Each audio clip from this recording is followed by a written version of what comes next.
Reverse fuel, cooking gas price hikes to ease burden on poor Nigerians.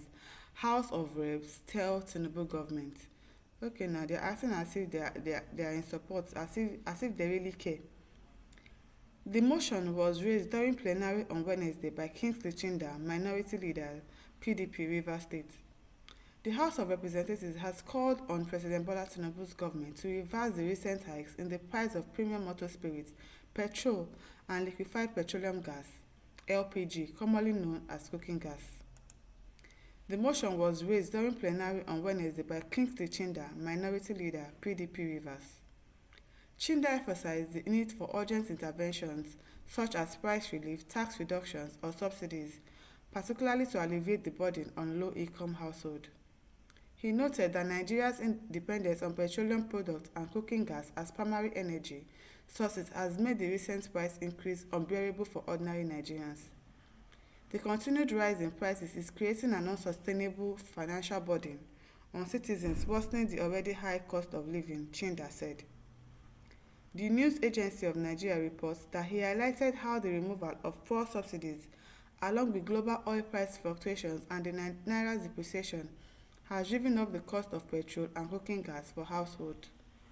Nigerians are deeply concerned that soaring fuel and gas prices are affecting transportation, food, essential goods, and healthcare while also fueling inflation.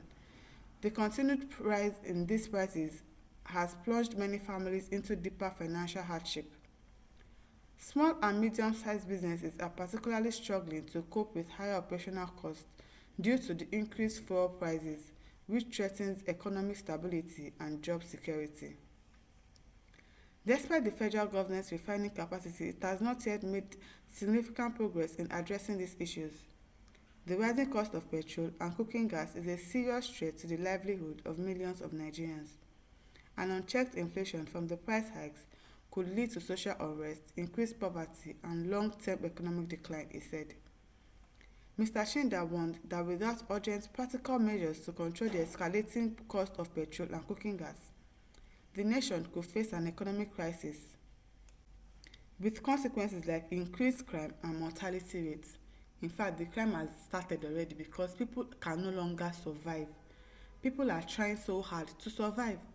You can't afford to buy fuel, you can't afford to buy cooking gas, you can't afford to pay hospital bills, you can't afford to transport yourself to work.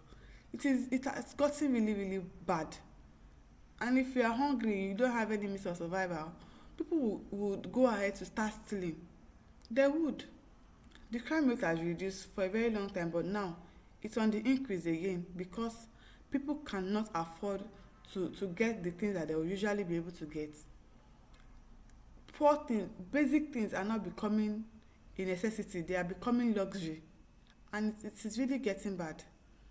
As a result, the House of Representatives called on Nigerian National Petroleum Corporation Limited (NNPCL), the Ministry of Petroleum Resources, and other relevant agencies to fast-track the repair and maintenance of domestic refineries.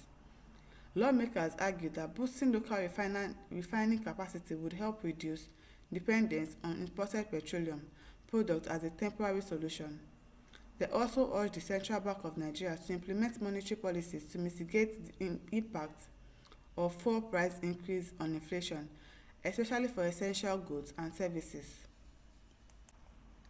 The House further called on the federal government to explore alternative energy sources and diversify the country's energy mix, promoting more sustainable and affordable renewable energy solutions to reduce reliance on petrol and gas. Additionally, the lawmakers encouraged state governments to adopt policies that would ease the financial burden on citizens, such as waiving taxes and levies on transportation and goods affected by high petrol costs. Speaker Tajuddin Abbas directed the committees on petroleum downstream and legislative compliance to ensure adherence and report back to the House within 2 weeks for further legislative action. All this was now, they're acting as if they're really going to implement this thing. I really hope they do. I really hope they talk and that Buhari actually listens to them, because that is how they'll be acting as if they are feeling your pains, but it is a lie. They're just doing that just for talk. Because if you really care, all this House of Rep too, they should stop collecting allowances. all the allowances that they are collecting, you collect salary, you still collect allowance, collect wardrobe allowance, collect feeding allowance, collect this one allowance, just because you are a house of rep member. And that is why everybody is running there, because they know that you at least at all na im bad pass. So they should really do something about the high cost of living. Engineer Francis Adman says, and reduce senators and House of Representatives salaries too. They are heavy burden on us. Exactly my point. They should also, if they really care, if they really want to do something, they should also reduce their own salary and say, oh, we really feel your pain, so let us cut costs to let us also sacrifice something, because it can't be only the citizens that will be sacrificing something. Isaac Awoti Doye says, thank God the House of Rep are just waking up to their responsibility. If they can behave like patriotic citizens of this country representing the people of Nigeria, they should threaten Mr. President failure to act now. They should use impeachment to force him now, because many Nigerians have been sent to their early graves as a result of bad policies inflicted on the people of Nigeria now. They are from villages and communities. They are seeing how their people are suffering.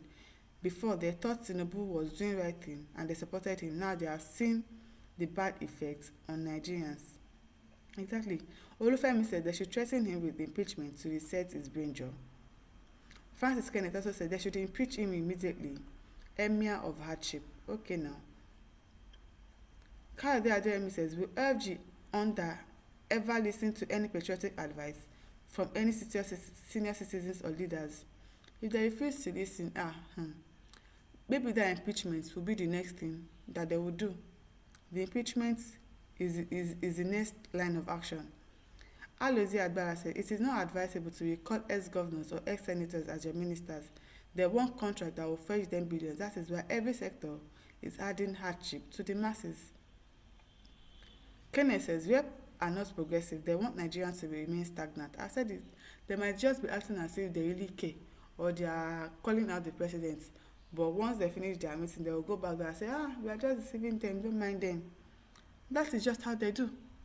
That is how they play, because they do not really care about us. If they care, they would have done something about it for a very long time. Gabi says, I swear this hardship affects the allies too, otherwise they would have done I don't care. They still do not care. They are just still acting. They are pretending for us. That is what they are doing. Abdulsalam Osman said, I think it is better to call off all the House of Reps and the Senators, since they cannot advise the President or put him to order. They are advising him now. So if he doesn't listen, then they should take the next line of action. Impeachment, that is what they should do next, if the President refuses to listen to them. Tahir Yahya says, poor Nigerians, the insult too much for us in this Tinubu's administration. God will make us rich one day. Amen. No, because it is only the rich that they survive. Even the rich, it is affecting them, but at least they are still surviving one way or the other. My listeners, over to you. Leave your thoughts in the comment section. Do not forget to like, to share, and to subscribe to our YouTube channel. Thank you for listening. See you some other time. Bye.